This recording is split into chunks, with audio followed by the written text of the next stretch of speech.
genuine understanding which comes from science is so much greater. I mean, there is far more beauty in a real understanding of the reality of nature than there is in reading some ancient book. It's a horrible idea that God, this paragon of wisdom and knowledge, power, couldn't think of a better way to forgive us our sins than to come down to earth in his alter ego as his son and have himself hideously tortured and executed so that he could forgive himself. What if you're wrong? Well, what if I'm wrong? I mean, anybody could be wrong. We could all be wrong about the flying spaghetti monster and the pink unicorn and the flying teapot. The man in these clips is certainly no stranger to controversy. This well-known zoologist and evolutionary biologist, Richard Dawkins, takes pride in his belief that science explains the complexities of life without involving a god or higher power. But what led to his passionate feelings of disdain for religion?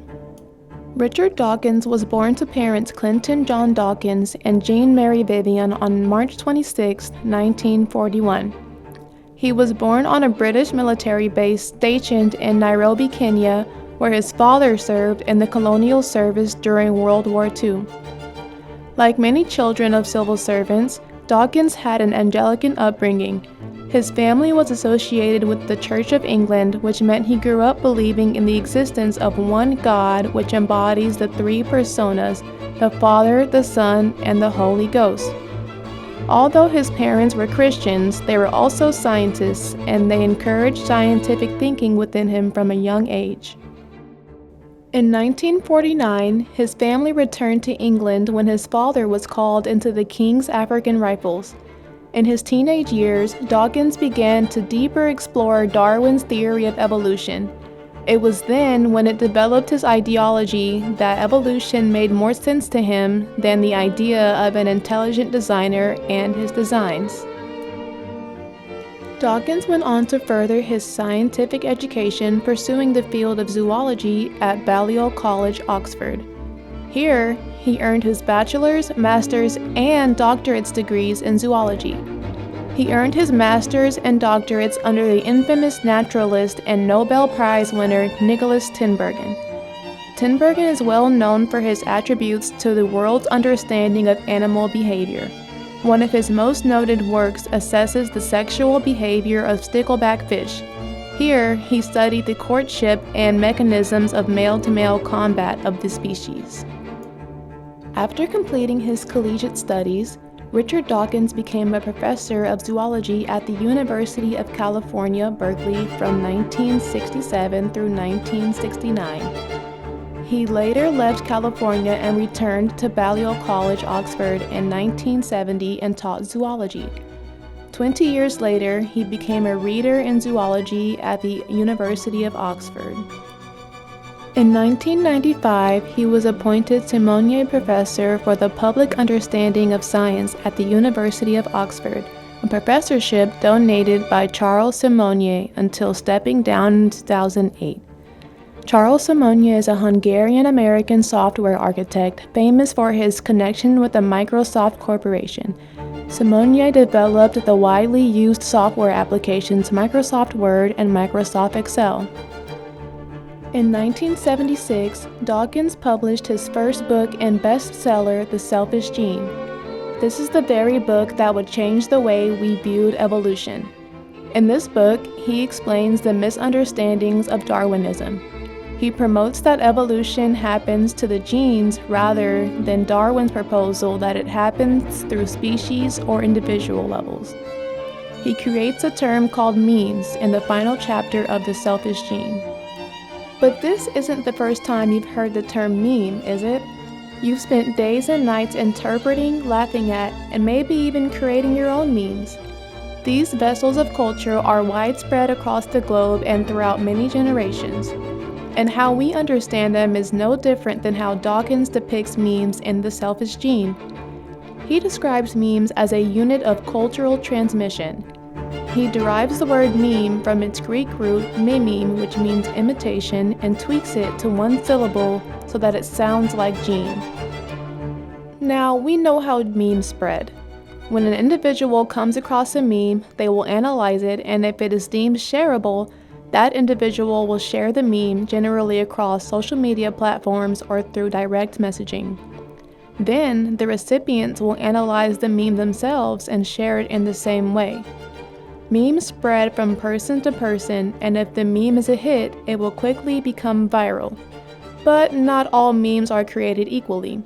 The most successful memes will be passed on for years and even generations, while the less successful memes will die out quickly. Does this sound familiar? This is exactly how genes work. Comparatively, in a population, the most favorable genes, assuming they're heritable, are passed down from generation to generation, while the unfavorable genes die with the individual, never to be passed on. Genes are replicators in the same way that memes are replicators. Although Dawkins' ideas of evolution, genes, and memes are part of his most influential work, these aren't the only aspects of his life he's known for. His view on religion is deeply connected to his perspective on evolution and genes. As shown in the clips in the beginning of the documentary, Richard Dawkins is well known for his criticism of creationism and intelligent design, as well as being a vocal atheist, asserting the supremacy of science over religion. In his book, The God Delusion, published in 2006, Dawkins argues that natural selection provides a powerful explanation for the complexity of life without requiring any supernatural intervention. He goes on to say, there is something infantile in the presumption that somebody else has the responsibility to give your life meaning and a point. Because a universe with a God would be a very different kind of universe than one without. So the most important reason is there simply are no reasons for the existence of a God. So the reasons against then would have to be you tick off on your fingers one by one the alleged reasons why there should be a God, such as the argument from design. Things look so beautifully designed, bananas and apples and things like that, and humans and kangaroos and so on. And they look as though they've been designed because that's what Darwinian natural selection does. It makes them look as though they're designed. It produces a very good simulacrum of design. I think that's the most important reason against that Darwin has exploded once and for all the argument from design. Dawkins has written 34 books in total. Some more examples include The Extended Phenotype from 1982, The Blind Watchmaker 1986, and The Greatest Show on Earth, The Evidence for Evolution 2009, where he dives more into natural selection and the evolution of life. He also has a 2-part autobiography, An Appetite for Wonder, released in 2013, and A Brief Candle in the Dark, released in 2015. In 2006, he founded the Richard Dawkins Foundation for Reason and Science to promote scientific literacy and a secular worldview. The nonprofit organization aims to eliminate the stigma around atheism and challenge a religious fundamentalism in pseudoscience. Additionally, he founded the focuses on the role of religion in politics and its harmful influence on American voters. Most recently, Richard Dawkins created a podcast called The Poetry of Reality in June of 2023, in which he talks about evolution, reason, atheism, pseudoscience, and the beauty of the natural world. He uses the podcast to discuss the subjects with experts, scientists, and thought leaders. The title, The Poetry of Reality, reflects his belief that science is not just a tool for understanding the universe, but also a source of profound wonder and inspiration. Guests on the podcast include prominent figures from various fields discussing topics such as biology, artificial intelligence, morality, and the impact of religion on society. This podcast still lives today.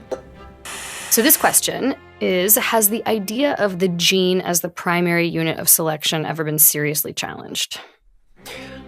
Okay, well, the gene as the unit of selection is, the idea, I believe, is correct, that the gene is, well, something that replicates has to be the unit of selection.